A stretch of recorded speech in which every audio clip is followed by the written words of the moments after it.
আসসালামু আলাইকুম ওরহমতুল্লাহ। আপনার জীবন থেকে কি সবচেয়ে প্রিয় কিছু হারিয়ে গেছে? আপনি কি ভাবছেন সব শেষ?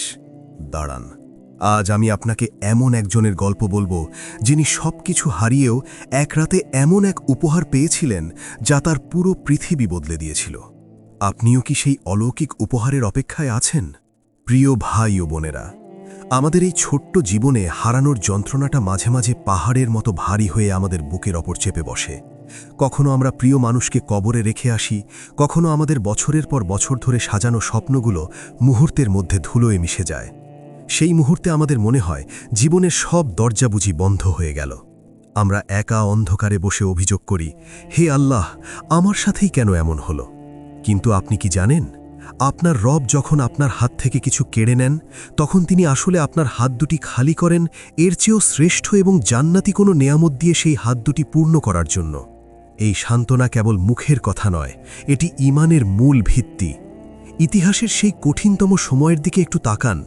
আমাদের প্রিয় নবীজি সাল্লাল্লাহু আলাইহি ওয়াসাল্লামের সেই আমুল হুজন বা শোকের বছরের কথা ভাবুন। তিনি একই সাথে হারিয়েছিলেন তার প্রাণের সাথী মা খাদিজা রাদিয়াল্লাহু আনহাকে, যিনি ছিলেন তার প্রশান্তির আশ্রয়। একই সাথে হারিয়েছিলেন তার ছায়ার মতো আগলে রাখা চাচা আবু তালিবকে। চারিদিকে কাফেরদের অকথ্য অত্যাচার, তায়েফের ময়দানে নিজের রক্তে জুতো ভিজে যাওয়া, সব মিলিয়ে নবীজি তখন মানবিকভাবে চূড়ান্ত বিষণ্ণ। কিন্তু ঠিক সেই মুহূর্তে যখন পৃথিবীর সব দরজা তার জন্য বন্ধ মনে হচ্ছিল, তখন আরশের মালিক তার জন্য আসমানের দরজাগুলো খুলে দিয়েছিলেন। আল্লাহ তাকে দান করলেন মেরাজের সেই অলৌকিক সফর।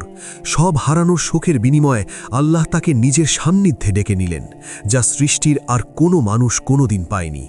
সেই রাতেই আমরা পেয়েছিলাম নামাজ নামক সেই জান্নাতি উপহার। আল্লাহ তাআলা পবিত্র কুরআনে সূরা ইনশিরাহে বলছেন, নিশ্চয়ই কষ্টের সাথেই স্বস্তি আছে। একটু গভীরভাবে ভাবুন, আল্লাহ বলেননি কষ্টের পর স্বস্তি আসবে, বরং বলেছেন কষ্টের সাথেই স্বস্তি আছে। অর্থাৎ আপনার জীবনের এই কঠিন পরীক্ষাটির ভাঁজেই আল্লাহ আপনার জন্য কোনো না কোনো অলৌকিক রহমত লুকিয়ে রেখেছেন। হয়তো আপনি আপনার প্রিয় মানুষকে হারিয়েছেন কারণ আল্লাহ আপনাকে দুনিয়ার মোহ থেকে মুক্ত করে তার নিজের আরও কাছে টেনে নিতে চেয়েছেন। রাসূলুল্লাহ সাল্লাল্লাহু আলাইহি ওয়াসাল্লাম বলেছেন, আল্লাহ যখন কোনো জাতির কল্যাণ চান তখন তাদের পরীক্ষায় ফেলেন। আপনার এই চোখের জল, আপনার এই নিঃশব্দ হাহাকার, এগুলো বৃথা নয়। আল্লাহ যখন কোনো বান্দার কাছ থেকে তার খুব প্রিয় কোনো জিনিস কেড়ে নেন এবং বান্দা যদি তাতে ধৈর্য ধরে, তবে আল্লাহ তার বিনিময়ে তাকে জান্নাত ছাড়া আর কিছুতে সন্তুষ্ট হন না।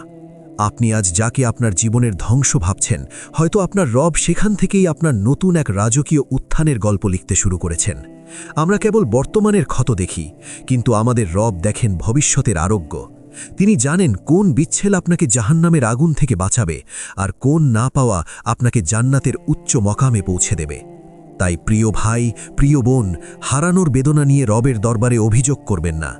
নবীজি শিখিয়েছেন কষ্টের সময় বলতে, ইন্না লিল্লাহি ওয়া ইন্না ইলাইহি রাজিউন। হে আল্লাহ, আমার এই বিপদে আমাকে সওয়াব দিন এবং এর বিনিময়ে আমাকে এর চেয়েও উত্তম কিছু দান করুন। বিশ্বাস করুন, আপনি যখন পূর্ণ হৃদয়ে এই দোয়া করবেন, তখন আরশের অধিপতি আপনার জন্য এমন ফয়সালা করবেন যা আপনার কল্পনাকেও হার মানাবে। আপনার জীবন থেকে যা চলে গেছে তা নিয়ে আফসোস করা বন্ধ করুন। যা গেছে তা কোনো দিনই আপনার ছিল না, আর যা আপনার জন্য নির্ধারিত তা মহাবিশ্বের কোনো শক্তি আপনার থেকে কেড়ে নিতে পারবে না। সেই অলৌকিক উপহারের জন্য পরম ধৈর্যের সাথে অপেক্ষা করুন।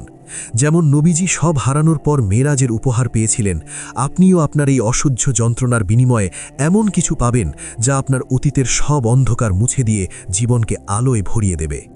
আপনি কি একা? না, আপনি একা নন। আপনার রব আপনার প্রতিটি কান্নার আওয়াজ শোনেন, আপনার প্রতিটি নিঃশব্দ দীর্ঘশ্বাস তিনি গণনা করেন, আপনার হৃদয়ের প্রতিটি ক্ষতচিহ্ন চেনেন এবং তিনি সেগুলো সারিয়ে তোলার চূড়ান্ত ক্ষমতা রাখেন। শুধু সেজদায় লুটিয়ে পড়ে একবার বলুন, হে আমার প্রতিপালক, আমি আপনার ফয়সালায় সন্তুষ্ট। আপনার এই একটি বাক্য আরশের মালিককে আপনার প্রতি দয়ালু করে তোলার জন্য যথেষ্ট। আজকের এই আলোচনা কি আপনার ক্লান্ত হৃদয়ে সামান্য হলেও আশার আলো জাগিয়েছে? আপনি বর্তমানে কোন কঠিন পাহাড়সম যন্ত্রণার ভেতর দিয়ে যাচ্ছেন তা আমাদের কমেন্টে জানাতে পারেন।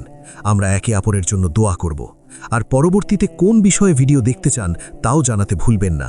ভিডিওটি ভালো লাগলে শেয়ার করুন, হয়তো আপনার একটি শেয়ার কোনো এক ভেঙে পড়া মানুষকে আত্মহত্যার পথ থেকে ফিরিয়ে আবার আল্লাহর পথে যাত্রা শুরু করতে সাহায্য করবে। মহান আল্লাহ আমাদের সবাইকে ধৈর্য এবং হিকমত দান করুন। আমিন। আসসালামু আলাইকুম রহমতুল্লাহ।